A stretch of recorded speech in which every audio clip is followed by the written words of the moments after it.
Atelier de validation sur les pratiques sociales essentielles organisé par le ministère aux Affaires sociales au Sheraton Hotel. Et au Nigeria, donc, à la tête de 6 pays opposés au changement du franc CFA en écho. Bonsoir à tous. Sous l'égide du secrétariat d'État à la jeunesse, au sport, le réseau des associations de Mobla a organisé ce matin la seconde édition de la marche de Mobla dédiée à la paix et à l'environnement. Plusieurs membres du gouvernement, des parlementaires, des étudiants, des familles entières, des touristes, des représentants d'ONG, tous soucieux de l'avenir de la planète et de la paix, ont participé à cette marche record de la région.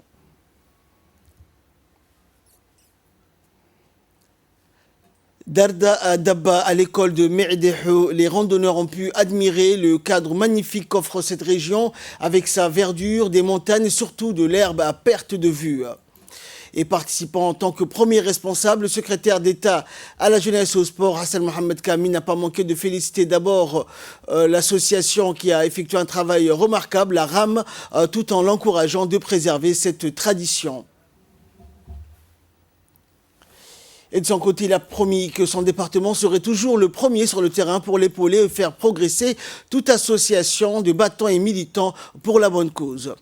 Il faut noter que la randonnée pédestre est une activité de plein air qui s'effectue à pied en suivant un itinéraire, balisé ou non, seul ou en groupe. Et c'est à la fois un sport et un loisir de découverte et de contemplation.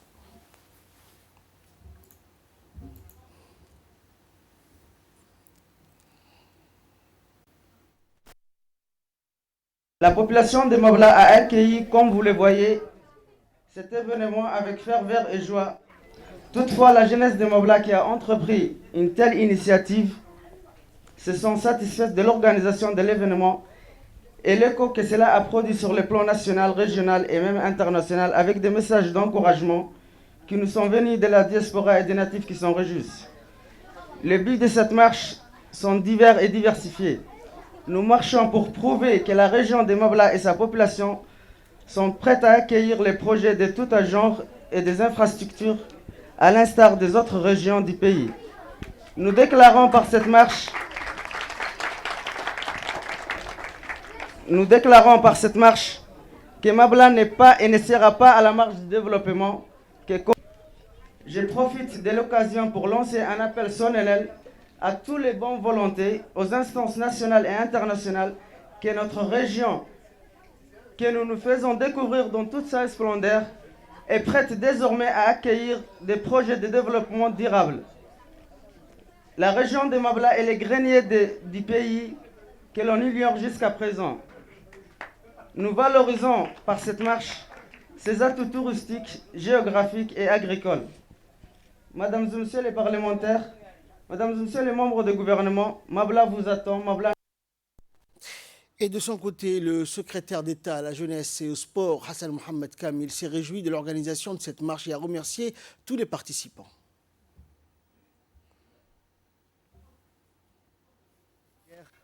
On a fait une marche, je dirais, symbolique. C'est la marche du Mobla. La première édition, elle a été effectuée sur l'autre versant, ça veut dire sur le versant de Tadjoura. Il faut savoir que le mont Mobla s'étire du mont d'Obor jusqu'à Tadjoura. Donc les deux régions héritent de ces monts. Une bonne chose d'abord pour le réseau des associations du Mobla, pour avoir initié ce genre de marche qui a été bien vu par tous les participants. D'ailleurs, et un grand remerciement à cette association que j'ai vue récemment pour l'organisation. On n'a fait qu'aider cette autre association. Il faut savoir que c'est eux qui ont organisé cette marche, c'est eux qui ont initié cette marche. Donc bravo à cette association. Maintenant, il faut que les autres associations de ce genre puissent un peu copier ce genre d'initiative de grande envergure qui va avec l'environnement. Également dans l'actualité, après le ministre de l'Éducation de la République du Palau et le chef du protocole du Premier ministre ougandais arrivé hier, de nombreuses délégations commencent à affluer en vue de leur participation au 3e sommet mondial de l'éducation équilibrée et inclusive qui sera ouvert le 27 janvier prochain à Djibouti par le président de la République Ismaël Omar Guelleh et le président de l'Education Relief Foundation, Cheikh Mansour Ben Moussalem. Aujourd'hui, ce sont les ministres yéménites de l'enseignement supérieur, celui de l'éducation du Sri Lanka et leur délégation respectives, ainsi que plusieurs journalistes de la presse internationale qui ont foulé le sol djiboutien. Et demain dimanche, l'ensemble des délégations attendues pour cet événement international de Djibouti seront là. Les services de protocole d'État ainsi que les membres du comité d'organisation sont à pied d'œuvre pour accueillir comme il se doit l'ensemble des hôtes à l'aéroport international de Djibouti pour les diriger directement vers les hôtels qui leur sont réservés. Le ministère des Affaires sociales et de solidarité, en étroite collaboration avec l'UNFD et l'UNICEF, a organisé un atelier de validation de l'étude portant sur la recherche formative sur les pratiques sociales essentielles et la clôture de la Semaine nationale de l'action sociale qui avait débuté le 19 janvier dernier. La cérémonie a eu lieu donc jeudi, ce week-end, au Sheraton Hotel. La Semaine nationale de l'action sociale avait pour thème cette année « Entraide et solidarité au service du développement social ». Cette étude des pratiques sociales essentielles avait pour objectif d'apporter des changements de comportement au sein de la communauté, à prendre conscience également des risques liés aux maladies, au manque d'hygiène et à la mauvaise alimentation. Cet atelier a été l'occasion de valider les résultats et les recommandations des experts afin de renforcer les programmes du ministère des Affaires sociales et des solidarités. Écoutons à présent les interventions respectives de la représentante de l'UNICEF à Djibouti et de la secrétaire générale de l'UNFD qui ont tour à tour pris la parole lors de cet atelier. On les écoute. Il y a peu d'évidence pour expliquer pourquoi les gens font ce qu'ils font. Quelles sont les raisons profondes ou les barrières qui conduisent aux pratiques et comportements constatés en matière d'autonomisation des femmes, d'éducation parentale scolaire, de protection des enfants et des femmes, de santé, de nutrition et d'hygiène. Sans réponse à ces questions, il est impossible de concevoir des interventions de changement social et de comportements efficaces. Dans cette optique, le ministère des Affaires sociales et des solidarités a, avec l'appui de l'UNICEF, mené une recherche qualitative ciblée portant sur les déterminants socio-anthropologiques des pratiques sociales essentielles pour produire des recommandations pour l'action dans le domaine de la communication pour un changement social et des comportements durables. L'UNFD, dans le cadre d'un partenariat avec le ministère des Affaires sociales et de la solidarité, a mis en place depuis plusieurs années des programmes de promotion de bonnes pratiques essentielles au niveau communautaire. Ce programme regroupe un paquet de services permettant l'adoption d'une nouvelle approche nutritionnelle afin de lutter contre la malnutrition. Entre autres, la création des centres de foyer, de renforcement nutritionnel, les réalisations des séances de démonstration et dégustation culinaire à base d'ingrédients accessibles permettant d'améliorer l'alimentation des ménages les plus vulnérables de la capitale et les 5 régions de l'intérieur. À cela s'ajoutent les séances de dépistage précoce de la malnutrition infantile et maternelle, la distribution de micronutriments et des blindoses, le suivi des femmes enceintes et celles allaitantes, la promotion de l'allaitement et du planning familial, le suivi du calendrier vaccinal post- et prénatal, la scolarisation de jeunes filles, les bonnes pratiques d'hygiène, l'accompagnement des familles pour l'enregistrement des actes de naissance des enfants, etc. Toujours en partenariat avec ce ministère, des campagnes de grande envergure sont conduites par notre organisation pour relever le niveau d'éducation de nos concitoyennes matures en situation de vulnérabilité par l'intermédiaire d'une alphabétisation efficace à grande échelle afin de lutter à travers ce programme contre la pauvreté de cette frange silencieuse de la population nationale. Et de son côté, la ministre des Affaires sociales et de solidarité, Mouna Ousmane, a rappelé que l'objectif de cet atelier est de co-responsabiliser les bénéficiaires pour qu'ils deviennent des acteurs de changements sociaux à part entière. On écoute la ministre. Mesdames Mesdames et messieurs, distingués invités, le ministère des Affaires sociales a initié pour la première fois à Djibouti une recherche formative sur les pratiques sociales essentielles, avec l'appui technique et financier de l'UNICEF et de l'Union européenne. L'objectif de la présente recherche formative consiste à identifier et analyser les principaux déterminants des comportements observés chez la population djiboutienne, à la fois les plus répandus et les plus minoritaires.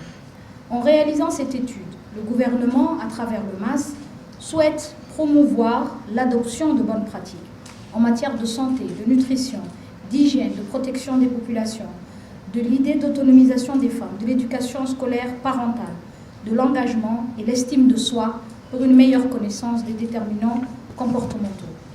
Avec cette recherche formative, nous serions ainsi en mesure d'expliquer pourquoi les gens font ce qu'ils font et donc connaître les raisons profondes ou les barrières qui conduisent aux pratiques et comportements constatés.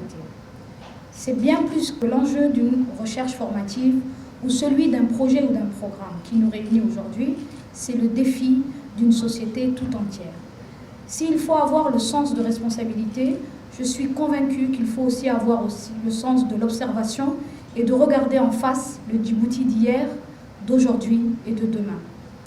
Nous constatons certes les défis du XXIe siècle, marqués par la mondialisation, l'économie numérique, le réchauffement climatique, la pauvreté, la migration, mais nous ne connaissons pas suffisamment le comportement des individus et les déterminants qui les motivent. Pour faire face à ces défis, l'homme, avec un grand H, doit être mis au centre de nos préoccupations, d'où l'importance d'investir davantage sur le capital humain. Aussi, comme vous savez, pourquoi notre pays ne dispose pas de ressources naturelles. De ce fait, nous ne pouvons compter que sur les Djiboutiens et les Djiboutiennes pour réduire la pauvreté, les inégalités et rendre notre croissance économique inclusive. Des mesures d'accompagnement comme conditionnées, souples d'accès aux transferts monétaires ont été développées. Et nous travaillons actuellement sur l'harmonisation et l'uniformisation de ces mesures et nous utiliserons les résultats de cette recherche pour améliorer les conditions de vie de nos compatriotes. L'objectif n'étant pas d'apporter seulement une assistance, mais il s'agit de co-responsabiliser les bénéficiaires pour qu'ils deviennent des acteurs de changements sociaux à part entière. Toujours nouvelle du pays, le chef d'état-major général des armées, le général de corps d'armée Zakaria Cheikh Ibrahim a lancé aujourd'hui au camp Montjotin les travaux d'installation du nouveau réseau téléphonique numérique des forces armées djiboutiennes. Et cette cérémonie a vu la participation du chef d'état-major de la défense, le général de brigade Tahir Ali Mohamed, ainsi que les hauts responsables des forces armées djiboutiennes, accueillis à son arrivée par le colonel Mohamed Ouaïs Habane, major de garnison, le capitaine Siad Abdillahi, commandant les transmissions. Le SEMGA a d'abord effectué la revue des troupes.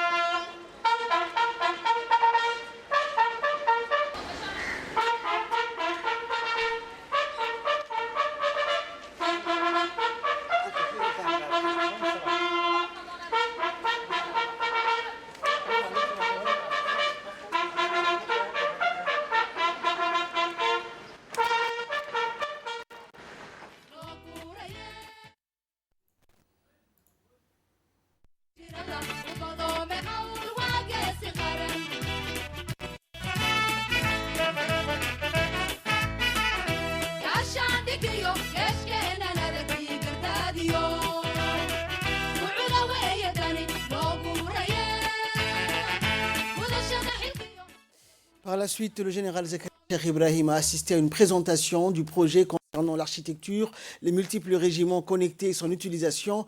En effet, ce nouveau système, contrairement à l'ancien, permettra aux FAD de sécuriser toutes les communications à travers un maillage et de réduire par la suite le coût.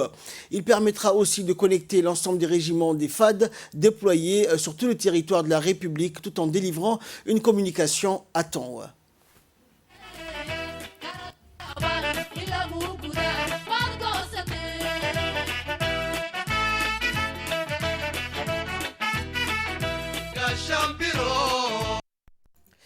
Imprégné de cet exposé, le général Zakaria Cheikh Ibrahim a ensuite constaté de visu les équipements acquis pour réaliser ce réseau. L'ensemble des matériels constituant ce réseau de dernière génération a été acheté de la société française Alcatel, numéro 1 de la téléphonie en France.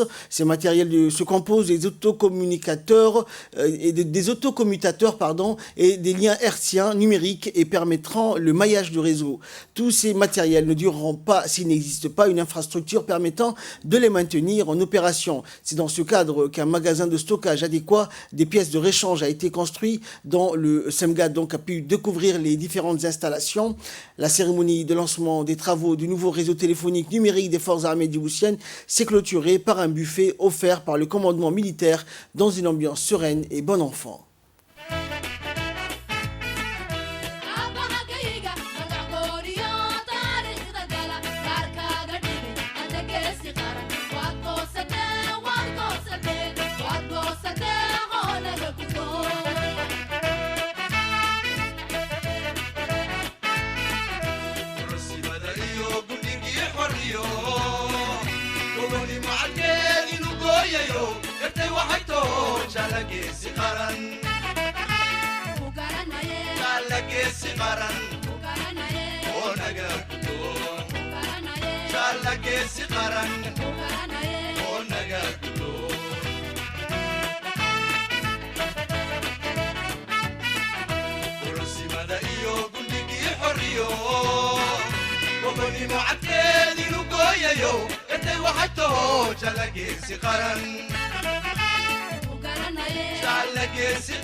Santé, à présent, des opérations thoraciques à l'aide d'imagerie vidéo ont été pratiquées sur des patients djiboutiens à l'hôpital régional d'Arta sous la tutelle de la CNSS.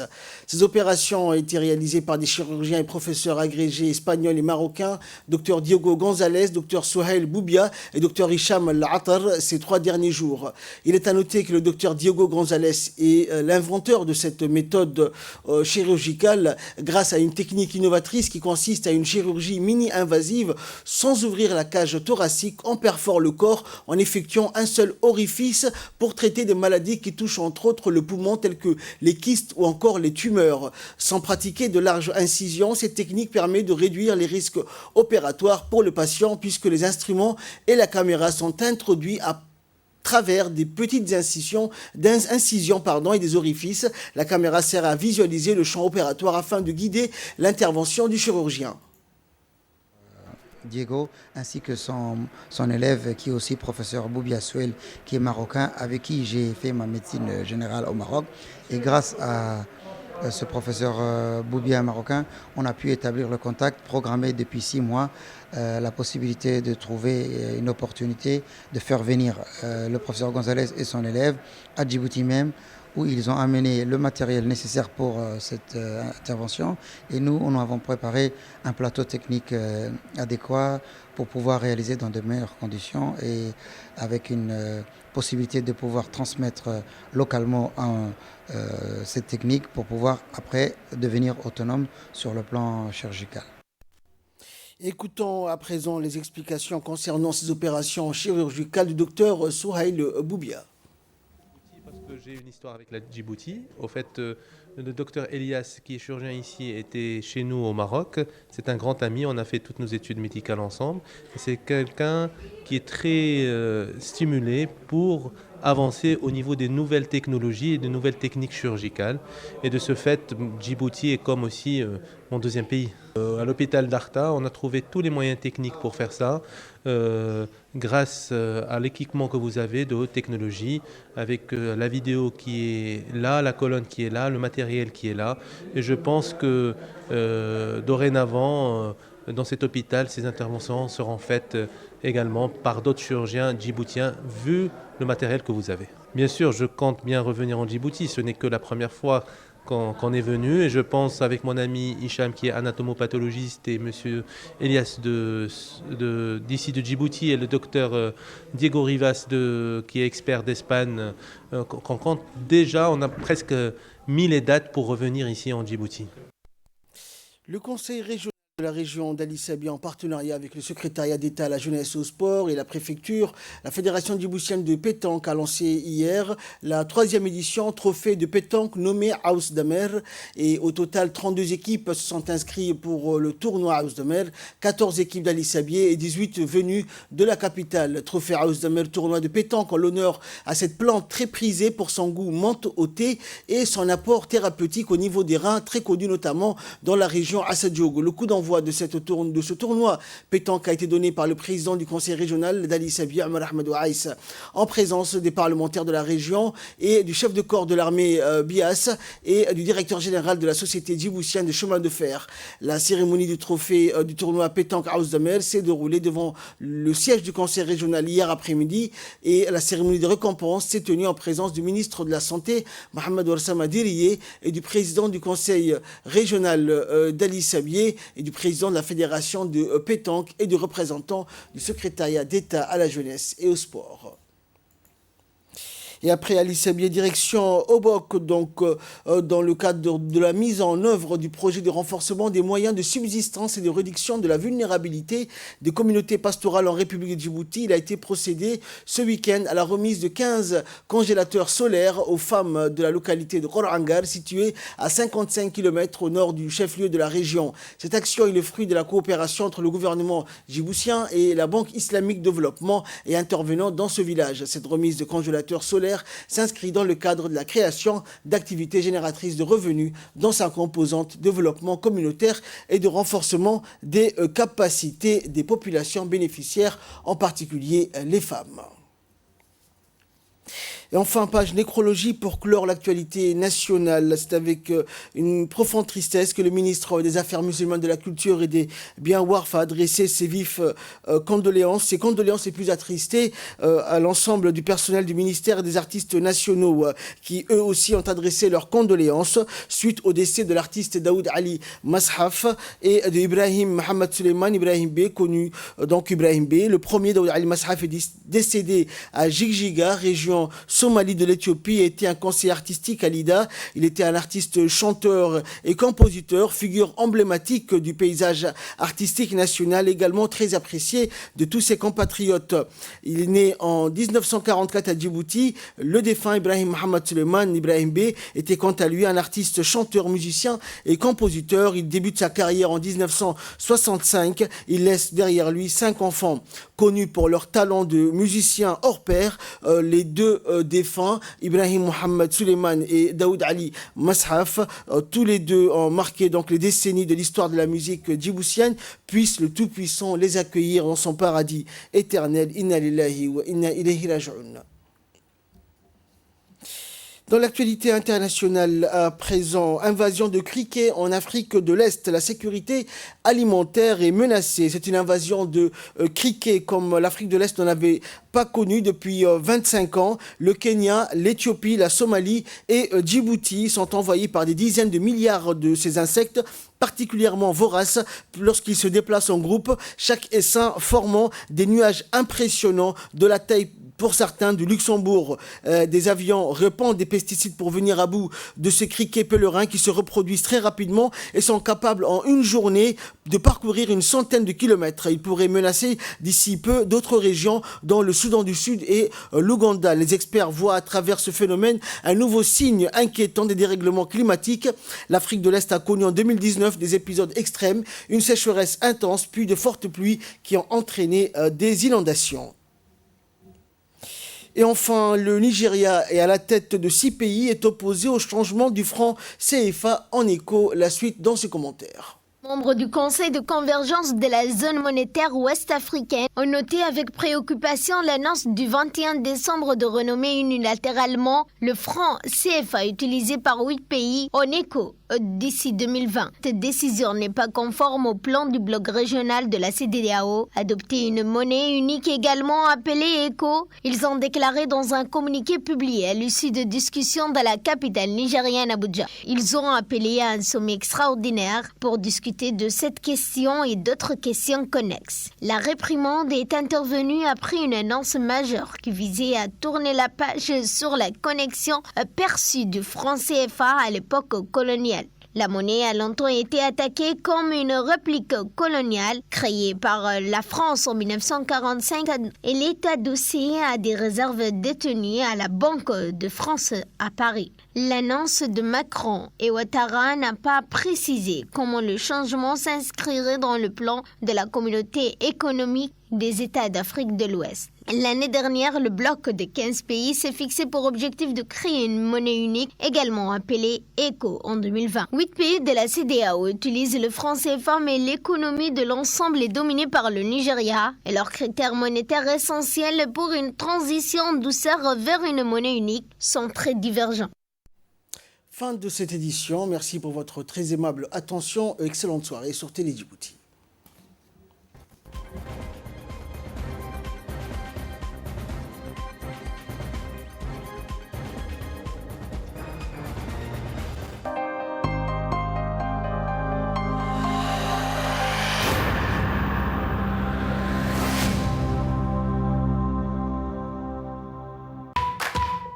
Nouvelle offre 4G+, une nouvelle manière de consommer. Comment acheter les nouveaux forfaits? Il suffit de composer étoile 164 dièse, faire votre sélection dans le menu qui s'affiche et cliquer dessus. Ce menu comprend les offres combo, les offres data,